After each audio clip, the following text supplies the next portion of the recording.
Thank you. I'm Stutz, Latvian Institute of International Affairs. Secretary General, it's good to have you in Riga. And my question is about transatlantic links. Recently, the US has come out with its defense strategic guidelines.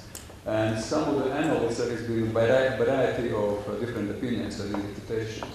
And some of the analysts probably have also raised some concerns that we can speak about some transatlantic fatigue, that the US may probably shift from security provider in Europe to defense enabler. How you would see? Would you see there are any risks of this? And would you say the Chicago summit is going to address those risks, for instance, of renationalization of defense policy strategies in Europe as well, in context of economic difficulties? How you see those risks, and what you see in Chicago would it be addressed as well? Thanks. There is definitely no such thing as a transatlantic fatigue. The transatlantic alliance, NATO, is as strong as ever. And I think our operation in Libya is a clear demonstration of the strength of our alliance. For the first time in history, European allies took the lead of a military operation. Of course, with very strong and indispensable American support.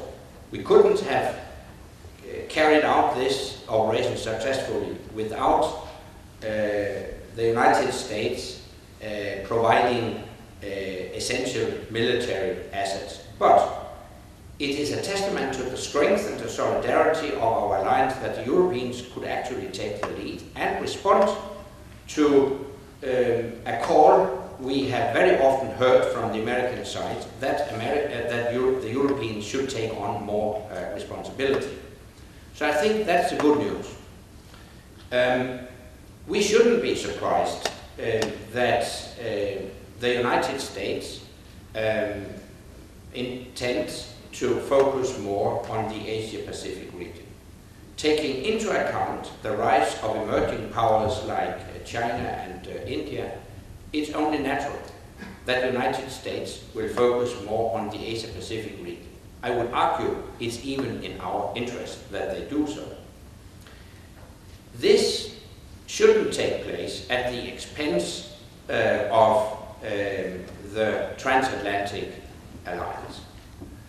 And I think it's very much up to European partners to demonstrate in daily life that NATO is the indispensable alliance, and that the European allies remain the most important allies and partners of the United States. The way to demonstrate that in daily life would be to invest a sufficient amount of money in defense, in our common security. Because otherwise, there is a clear risk that a new generation in America, a new generation of American politicians will ask the question, why is it that the Europeans can't take on more responsibility for what, at the end of the day, is our common security? Since the end of the Cold War, we have seen an increasing gap between the United States and Europe. By the end of the Cold War, 20 years ago, the European allies represented 1/3 of the total defense expenditure within NATO. Today is only 20%. And in the meantime, we have increased the number of European allies. But still, our share, the European share of total defense expenditure, has decreased from 1/3 to 20%. If that development continues, there is a clear risk that some camps in the United States will start to think that the transatlantic partnership is not as important as it was in the past, because the Europeans do not want to invest a sufficient economic capital and political capital in that alliance. So that's basically my point, that it's for the Europeans to make sure that NATO will remain the indispensable alliance in the future. But here and now, I think I can safely say that NATO is as strong and as vital as ever. Thank you. My name is Alexander Dux. I represent the European Studies program at the University of Latvian. My question is, how do you personally view the future of institutional cooperation between NATO and the European Union institutions in future?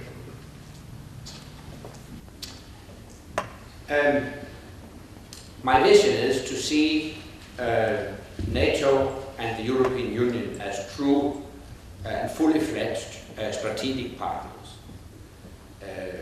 21 countries are members of both organizations today. So it goes without saying that there is a lot of benefits in a strong cooperation and coordination between the two organizations. However, right now we have not reached the full potential of that partnership, partly because of some political problems related to the Cyprus division and the dispute on Cyprus. And I hope we could see a solution to that dispute in a not too distant future, and that could pave the way for a strengthened partnership between NATO and the European Union. In daily life, we do all we can to cooperate and solve practical issues in theaters where we do operations together, be it in Afghanistan, be it in Kosovo. We coordinate closely, so we try to solve problems in daily life and ensure effective coordination. But at the political level, we have a lot of problems.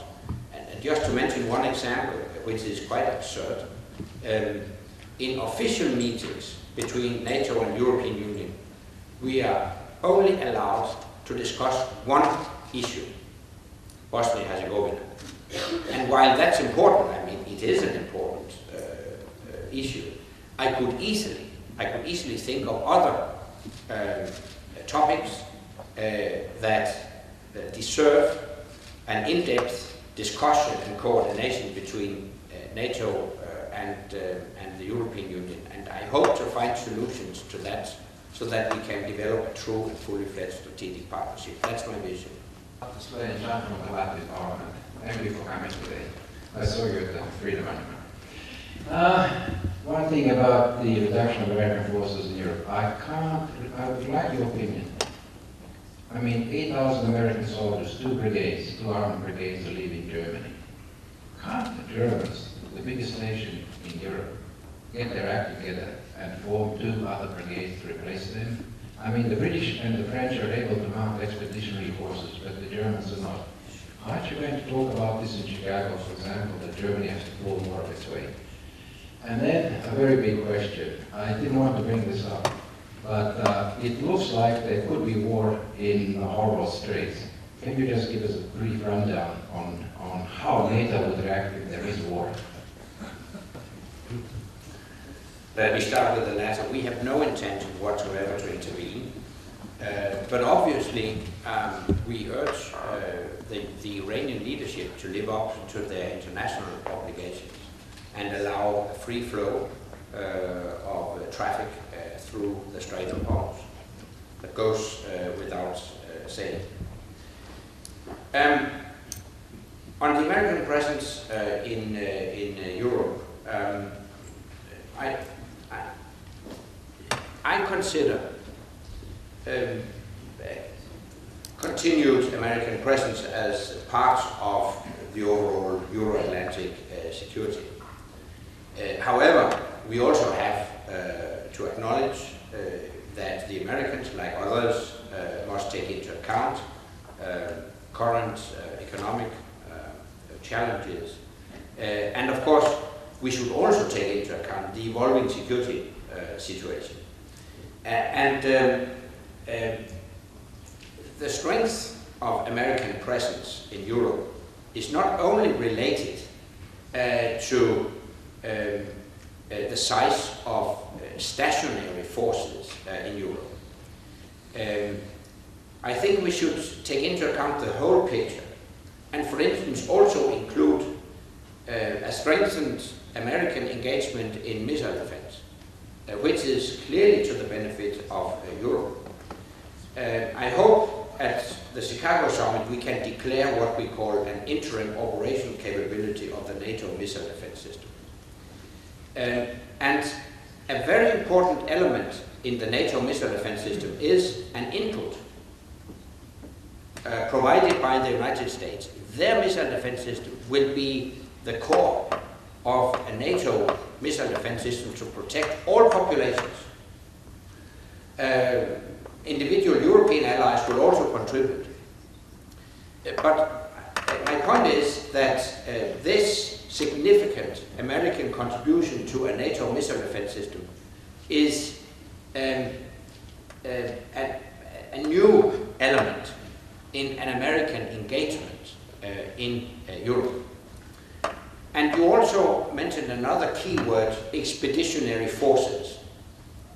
And in general, I think we should go in the direction of more flexible, more mobile, more expeditionary forces. And one example could be reinforcement, revitalization of the NATO response force. Here my point is that it may be that you will see a reduction in the more stationary American forces in Europe, but the strength of the American presence in Europe is not only related to that, it can be compensated, so to speak, by investments in missile defense and maybe also in a strengthening of our expeditionary capabilities. I feel confident that the Americans will stay committed to our transatlantic relationship. But I would also send the very clear message to European allies that it's very much a responsibility for European allies to demonstrate willingness to invest politically, militarily and financially in that transatlantic relationship.